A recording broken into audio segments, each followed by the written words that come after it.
ಕೈ ಬಿಡೇನು,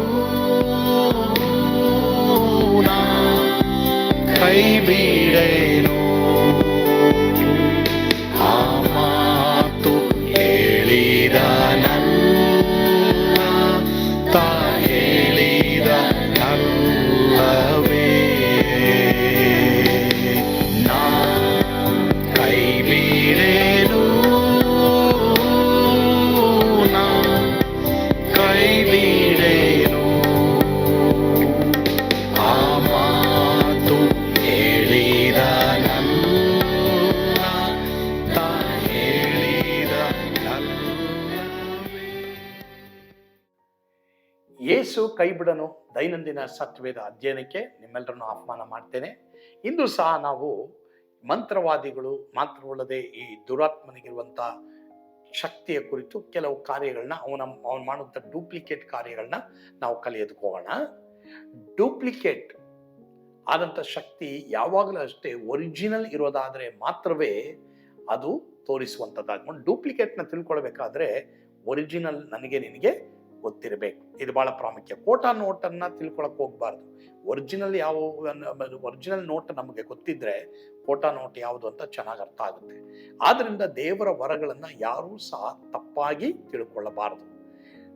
ಮಾತ್ರವಲ್ಲದೆ ನಿಜವಾದ ಶಕ್ತಿ ತೋರಿಸುವುದಕ್ಕಾಗಿ ಡೂಪ್ಲಿಕೇಟ್ ಸ್ವಲ್ಪ ದಿನ ಇದ್ದೇ ಇರ್ತದೆ.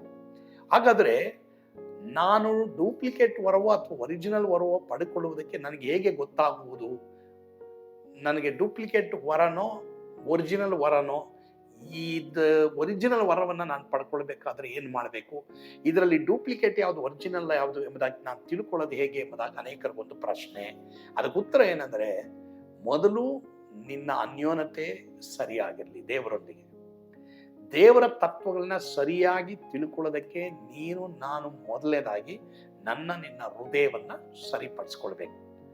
ಹಾಗಾದ್ರೆ ಇಲ್ಲಿ ಒಂದು ಪ್ರಶ್ನೆ ಯೇಸುಸ್ವಾಮಿನೇ ಕೇಳ್ತಾರೆ, ನಿಮ್ಮ ತಂದೆಯು ನೀನು ರೊಟ್ಟಿಯನ್ನು ಕೇಳಿದರೆ ಕಲ್ಲನ್ನು ಕೊಡುವರೋ? So ಕೌಂಟರ್ಫೀಟ್ genuine. ಈಗ ನೋಡೋಣ, ಕತ್ತಲೆಯಲ್ಲಿಯೂ ಸಹ ಜಾದು ಮಾಡುವಂತ ಶಕ್ತಿ ಇದೆ ಎಂದು ನಾವು ತಿಳಿದುಕೊಳ್ಳಬೇಕು. ಮ್ಯಾಜಿಕ್ ಬುಕ್ಸ್ ದಯವಿಟ್ಟು ಓದಬೇಡ, ಸತ್ಯವೇದವನ್ನ ಓದ, ಇದೇ ಬಹಳ ಪ್ರಾಮುಖ್ಯ. ನಾವು ಡೂಪ್ಲಿಕೇಟ್ ಅನ್ನ ಹೆಚ್ಚಾಗಿ ತಿಳಿದುಕೊಳ್ಳುವುದಕ್ಕೆ ಪ್ರಯತ್ನ ಮಾಡೋದೇ ಇವತ್ತು ಡೂಪ್ಲಿಕೇಟ್ ಯಾವುದು ಅಂತ ನಮ್ಗೆ ಗೊತ್ತಾಗ್ತಾ ಇಲ್ಲ. ಒರಿಜಿನಲ್ ಆದದ್ದು ಯಾವುದು? ದೇವರ ವಾಕ್ಯ, ಸತ್ಯವೇದ. ಪ್ರಿಯ ದೇವರ ಮಕ್ಕಳೇ, ನಿಮ್ಮ ಬೈಬಲ್ ತಗೊಳ್ರಿ, ಫೋನ್ ನೋಡ್ರಿ, ಬೇಡ ಅಂತ ಹೇಳಲ್ಲ, ಆದ್ರೆ ಫೋನ್ನಲ್ಲೇ ಹೆಚ್ಚು ಸಮಯ ಕಳಿಬೇಡಿ. ಯೂಟ್ಯೂಬ್ನಲ್ಲಿ ಕೆಲವು ಒಳ್ಳೆ ಮೆಸೇಜ್ಗಳನ್ನ ನೋಡ್ರಿ. ಮಾತ್ರವಲ್ಲದೆ ನೀವು ಕೆಲವು ಕಾರ್ಯಕ್ರಮಗಳು ನೋಡಿ, ಬೇಡ ಅಂತ ಹೇಳಲ್ಲ, ಬಟ್ ಆದ್ರೆ ಅದರಲ್ಲಿ ಒಳ್ಳೆಯದನ್ನ ನೋಡಿ, ಪರಿಶುದ್ಧವಾದದ್ದು ನೋಡಿ, ಮಾತ್ರವಲ್ಲದೆ ನಿಮ್ಮ ಆತ್ಮಕ್ಕೆ ಜೀವ ತರುವಂಥದ್ದನ್ನ ನೋಡಿ. ಅದು ಯಾವುದು ಗೊತ್ತಾ? ಸತ್ಯವೇದ. Read Bible. ಎಷ್ಟು ಸಾಧ್ಯವಾಗುತ್ತೋ ಅಷ್ಟು ಸತ್ಯವೇದವನ್ನು ಓದ್ರಿ, ಖಂಡಿತವಾಗಿ ನಿಮಗೆ ಜೀವ ಇರುತ್ತೆ. ಡೂಪ್ಲಿಕೇಟ್ ಯಾವುದು ನಿಮಗೆ ಗೊತ್ತಾಗುತ್ತೆ. ಕರ್ತನು ಈ ವಾಕ್ಯಗಳ ಮೂಲಕ ನಿಮ್ಮನ್ನು ಆಶೀರ್ವಾದ ಮಾಡಲಿ. ಸತ್ಯವೇದವನ್ನು ಹೆಚ್ಚಾಗಿ ಓದುವಂತ ಒಂದು ಕೃಪೆ ದೇವರು ನನಗೆ ನಿನಗೆ ದಯಪಾಲಿಸಲಿ. ಆಮೇಲೆ ಪ್ರಾರ್ಥಿಸೋಣವಾ? ಪರಮ ಪ್ರೀತಿಯುಳ್ಳ ತಂದೆ ಆದವರು ನಿಮಗೆ ಸ್ತೋತ್ರ.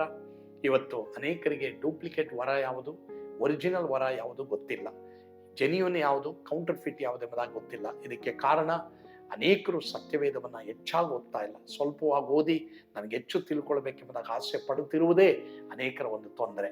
ಆದರೆ ತಂದೆ ದೇವರೇ, ಇಂದು ನಮ್ಮೊಂದಿಗೆ ನೀವು ಮಾತನಾಡಿದ್ದೀರಾ. ನಾವು ಹೆಚ್ಚು ಸತ್ಯವೇದವನ್ನು ಓದುವ ಹಾಗೆ ನಮ್ಮೆಲ್ಲರಿಗೂ ಕೃಪೆ ಕೊಡಪ್ಪ ದೇವರೇ. ಸ್ವಾಮಿ ರಾಜನೇ ಕರ್ತನೆ, ಒಬ್ಬೊಬ್ಬರನ್ನ ನಿನ್ನ ಜ್ಞಾನದಿಂದ ತುಂಬ ಸ್ವಾಮಿ. ಮುಖ್ಯವಾಗಿ ಸೇವೆ ಮಾಡುವಂಥ ಒಬ್ಬೊಬ್ಬರು ಡೂಪ್ಲಿಕೇಟ್ಗಾಗಲ್ಲ, ಒರಿಜಿನಲ್ ಆದಂಥ ವರಗಳಿಗಾಗಿ ನಾನು ಬೇಡುವ ಹಾಗೆ ನೀವು ಕೃಪೆ ಕೊಡಪ್ಪ. ಮೀನನ್ನ ರೊಟ್ಟಿಯನ್ನು ಕೇಳಿದವನಿಗೆ ಹಾವನ್ನು ಕೊಡುವನೇ ಎಂಬುದಾಗಿ ನಿನ್ನ ವಾಕ್ಯ ಹೇಳ್ತದಪ್ಪ. ಆದ್ರಿಂದ ತಂದೆಯಾದ ದೇವರೇ ಸ್ವಾಮಿ, ನಿನ್ನನ್ನ ದೇವರೇ ನಾವು ಸರಿಯಾದದನ್ನೇ ಕೇಳುವ ಹಾಗೆ ನಮಗೆ ಕೃಪೆ ಕೊಡಪ್ಪ. ಯೇಸುವಿನ ಹೆಸರಿನಲ್ಲಿ ಪ್ರಾರ್ಥಿಸ್ತೇವೆ ದೇವರೇ, ಆಮೇಲೆ. ಕರ್ತನು ತಾನೇ ನಿಮ್ಮೆಲ್ಲರನ್ನ ಆಶೀರ್ವಾದ ಮಾಡಲಿ. ಯೇಸು ನಿಮ್ಮನ್ನು ಕೈ ಬಿಡನು. ಆಮೇಲೆ. God bless you.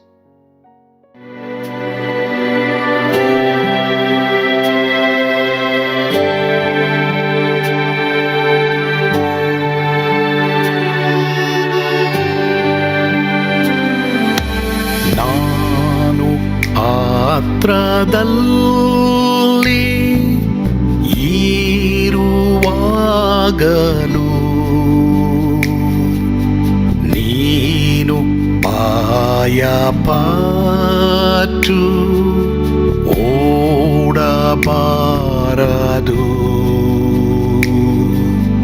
ನನ್ನ ಮಾತನಂಬಿ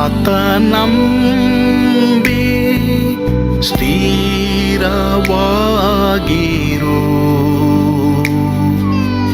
ನಿನ್ನ ಬಿಡಲಾರೆ, ಬಿಡೆನು ಎಂದೆಂದಿಗೂ.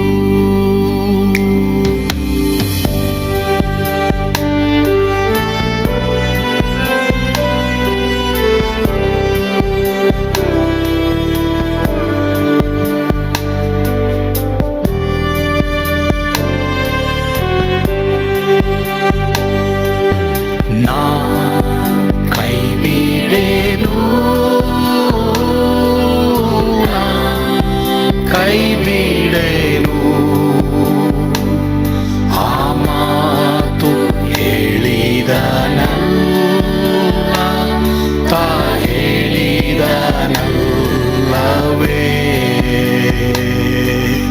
ನಾ ಕೈ ಬಿಡೆನು, ನಾ ಕೈ ಬಿಡೆನು. ಆ ಮಾತು ಹೇಳಿದನಲ್ಲ, ತಾ ಹೇಳಿದನಲ್ಲವೇ.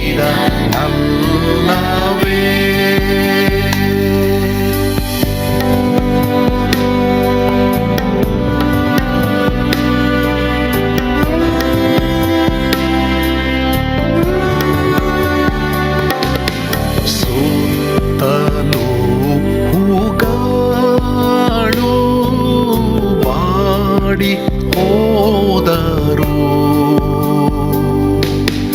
ಮೇಲೆ ಸ್ವರ್ಗದೋಳು ಬಾದಲಾಗದು.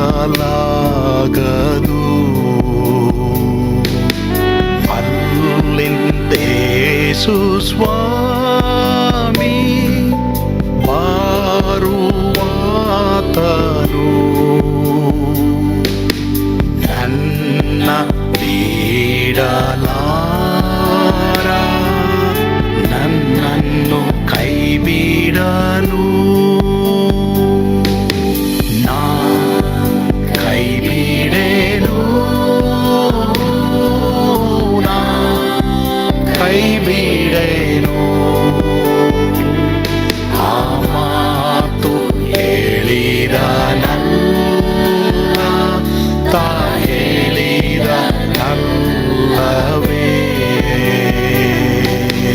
ನಾ ಕೈ ಬಿಡೆನು,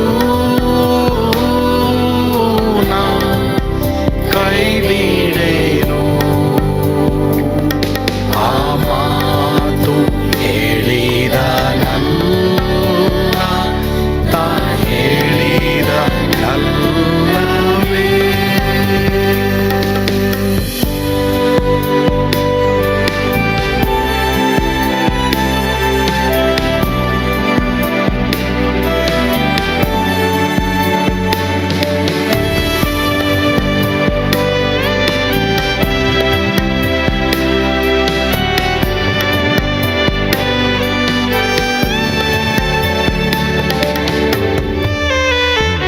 ಮುಂದೆ ಬಾವು ಕಷ್ಟ ಬಾರುತ್ತಿದ್ದರು, ಭಯ ಪಾಡಲಾರೆ, ಸ್ವಾಮಿ ಇದ್ದಾನೆ. ಬಾಲವಾಗಿ ನಿಂತು ಹರ್ಷಗೊಳ್ಳುವೆ. ಸ್ವಾಮಿ ಬಿಡಲಾರ, ಸ್ವಾಮಿ ನನ್ನ ಕೈ ಬಿಡನು. ನಾ ಕೈ ಬಿಡೆನು, ನಾ ಕೈ ಬಿಡೆನು. ಆ ಮಾತು ಹೇಳಿದನಲ್ಲ,